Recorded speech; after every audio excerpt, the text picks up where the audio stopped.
I knew we were in trouble the second the wall panel popped off and all the bees came rushing out. Oh my God. Oh my God. Is it big?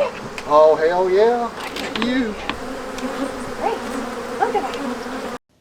I try to stack up several bee removals in one day, and each job can look very different. I'm going to show you what a typical day looks like for me. If you enjoy this, please like and subscribe so you can get all of my future bee content. I got a call from Kevin telling me he found a large bee colony living inside of a home that he was going to rehab.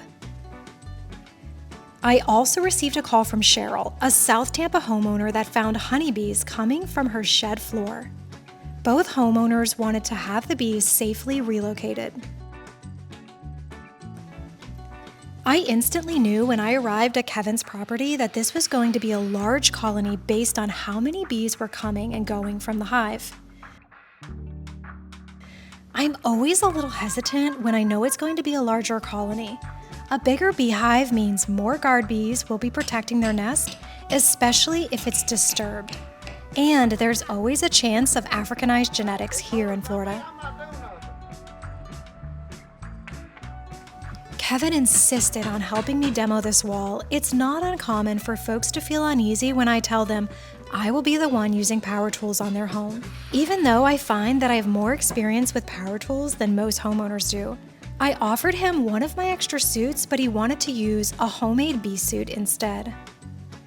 In my experience, letting homeowners help during the removal process is usually not a wise choice, but Kevin was determined to assist me.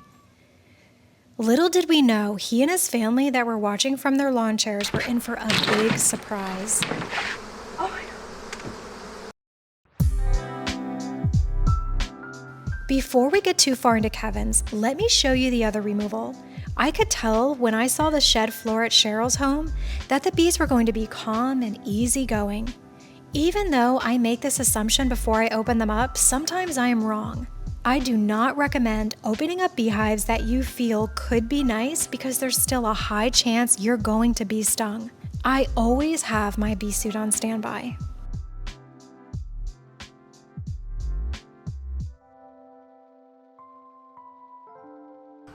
Even though Cheryl told me this hive was only a few weeks old, I still made a much larger cut because a lot of times homeowners are not accurate with how long bees have been there. Also, my heat thermal camera could not pick up an image because the sun was hitting the wood floor. A honeybee's nest is kept around 95 degrees, making it easy to see through a thin wall or plywood if temperatures are a little cooler.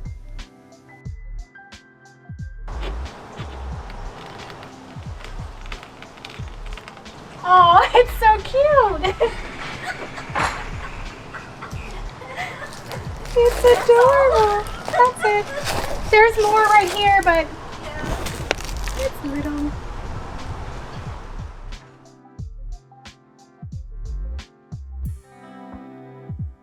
When I come across smaller colonies like this one, I will strap all of their baby bees in a frame, find the queen, place them into a bee box, but getting the smaller colonies to thrive can be very challenging. I will usually combine them with another colony at my apiary, and that gives them a better start. Cheryl's job took me about 45 minutes from start to finish, making this a very easy bee removal. And I did not get any bee stings in the process.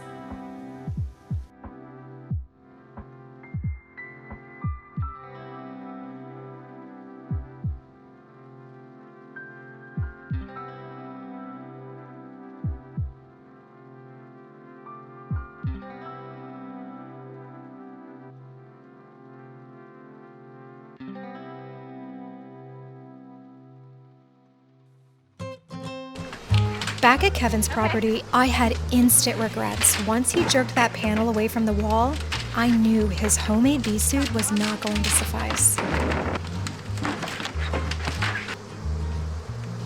Everyone is getting stung, including me.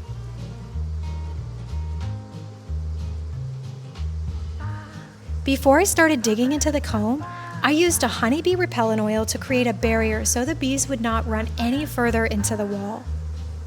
If the worker bees hide the queen, It can make a job that should last only 3 hours take days.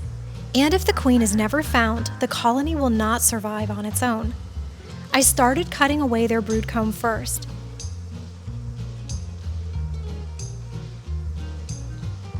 If there is any honey on that comb, I always offer it to the homeowners. Kevin and his family were very excited about receiving the honey from this colony. I don't strap the honey into frames because it's too heavy and it will not hold up, causing risk for hurting the bees. I usually have some honey left over that I will feed the bees once I get back to the apiary so they can have a good start.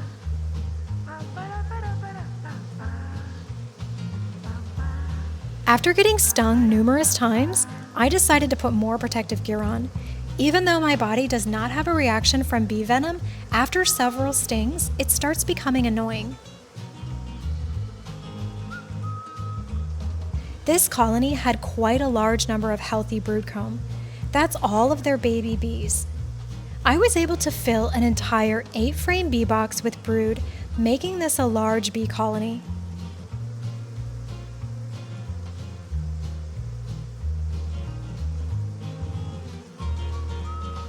I finally spotted the queen bee. Every time I find the queen, I have such a sigh of relief. Now I know this colony will have a happy ending.